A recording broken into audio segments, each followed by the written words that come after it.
Je vais vous faire part d'une expérience qui vient de m'arriver. J'ai rencontré le néant.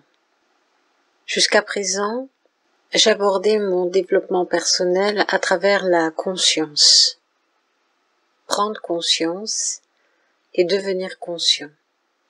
Devenir conscient, c'est une étape de l'illusion, celle qui précède peut-être la rencontre de ce que je nomme, car je ne sais pas comment le nommer, le néant.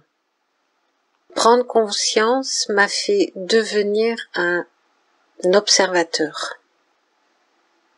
L'observateur, c'est celui qui aspire à fusionner en lui chaque part de sa conscience qui expérimente les dimensions des univers de la forme, de la matière, de la densité, mais aussi de l'éther de la matière. En devenant un observateur, j'ai commencé à m'identifier à la conscience observée.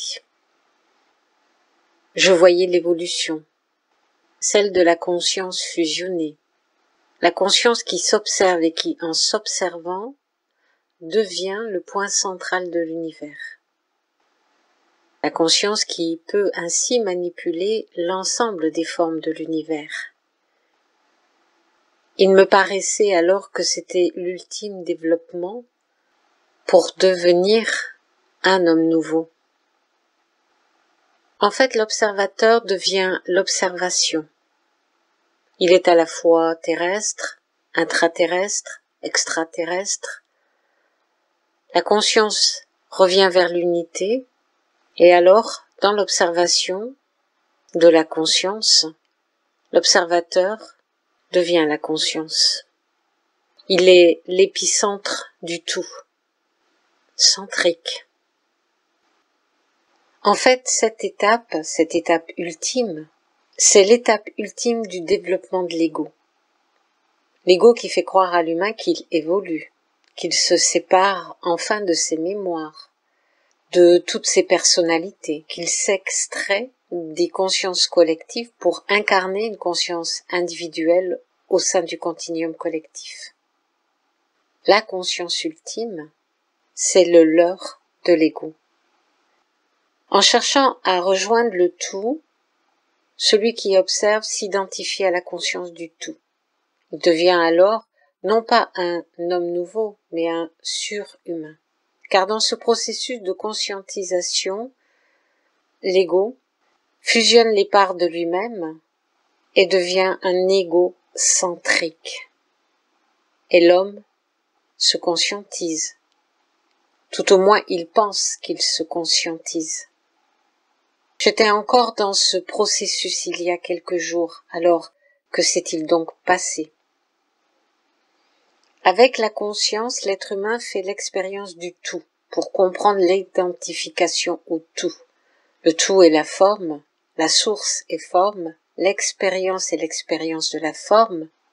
Tout ce qui est observable est forme. Et l'observateur est aussi une expression de la forme. La conscience que l'observateur observe est la conscience de la forme. C'est là que tout s'effondre, à un moment donné. Tout va dépendre de comment l'effondrement se fait.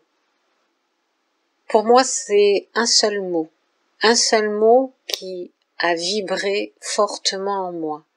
Désidentification. Se désidentifier. Se désidentifier du corps, se désidentifier de la matière, se désidentifier des mémoires, se désidentifier de la conscience qui est. De quelle conscience s'agit-il? Parce qu'ici, la conscience, c'est l'ego suprême, c'est l'ego centrique. Quand la conscience se vide, elle se néantise. Se désidentifier, c'est pénétrer le néant de la conscience. Le néant devient le soi-même. Pourtant, c'est la conscience qui construit les espaces dans lesquels nous évoluons. Ne génère-t-elle pas des mémoires de vie? Pourquoi? Pour ce savoir-être, Si la conscience qui s'observe découvre qu'observer et qu'être l'observation n'est qu'une expérience de plus de l'illusion, alors que reste-t-il de l'univers observé à travers elle? Parce que tout disparaît, car rien n'est. Le passé, le présent, le futur, le vide, le non-vide, la matière, la non-matière, etc., rien de tout cela persiste. Et la conscience disparaît avec l'univers, car l'univers, c'est son support. Et si le support s'effondre, seul le néant persiste. Alors pourquoi être s'il n'y a rien qui justifie être? Pourquoi observer si rien n'est à observer? Pourquoi pourfendre l'illusion si la réalité elle-même n'a pas d'existence? Il n'y a plus aucun être, plus aucune conscience, puisque le néant de toute existence, de toute conscience, devient le seul, l'unique né, ce qui est antérieur au né, le non-né. Rien ne justifie alors d'être et de continuer à être. Il suffit de cesser ici, maintenant, d'achever tout. C'est un gouffre béant qui s'ouvre en dessous de nous. Le voile de l'illusion se lève, quelque chose pénètre le non créé, ce quelque chose ne se définit pas, ne se conscientise pas, ne s'observe pas, mais se tient là, au bord d'un gouffre. Est-ce que c'est le réveil de l'homme nouveau? Il est difficile de percevoir le non-né. Les sens sont inutiles, il n'y a qu'à savoir que c'est là où tout se destine. L'espace d'un instant, plus rien ne nous appartient. Mais à ce moment-là, il y a une angoisse sourde qui se fait sentir dans le mental, dans le cœur. C'est l'âme qui rappelle sa brebis égarée. L'expérience n'est pas achevée. Il faudra apprendre à nouveau à exister sans exister, à donner de l'importance à ce qui ne l'est pas, parce que la perception du néant est destructrice pour la conscience qui perd tous ses repères, et l'humain vacille dangereusement. Alors qu'en est-il de l'esprit, de l'intelligence, du savoir, tout ce qui a été défini dans la forme, qu'en est-il de cela? Tout cela se délite, tel qu'on pouvait le percevoir. L'intelligence devient la force de pénétration dans la forme de l'incréation, le non-né. Le savoir, quant à lui, est l'expression de l'énergie du non-né qui se diffuse dans la forme. Et l'énergie est l'absolu du non-né qui pénètre la forme et solidifie l'illusion en cohérence, ordonnant chaque chose.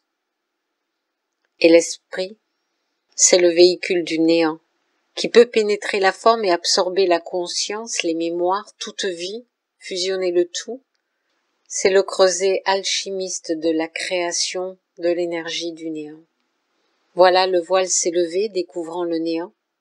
Je me suis tenue un infime instant au bord du gouffre, à la frontière de la matrice comme certains la nomment, à la fin de toute chose et au commencement de l'anéantisation. Me suis-je vue simplement une seule fois? Me suis-je regardée une seule fois en dehors de l'image renvoyée par le miroir? Je suis là maintenant. Je suis là et je vacille. J'ai fait un pas en arrière parce que je ne pouvais pas rester au bord du gouffre, parce que la terre est encore sous mes pieds, parce que je sens encore la matière, la forme, mais voir le néant, ou ce qui n'est pas, si on peut appeler cela le voir, parce qu'il n'y a pas de mots pour le dire, change profondément la nature de soi. À ce moment-là, il faut s'accrocher pour continuer à exister sur cette terre.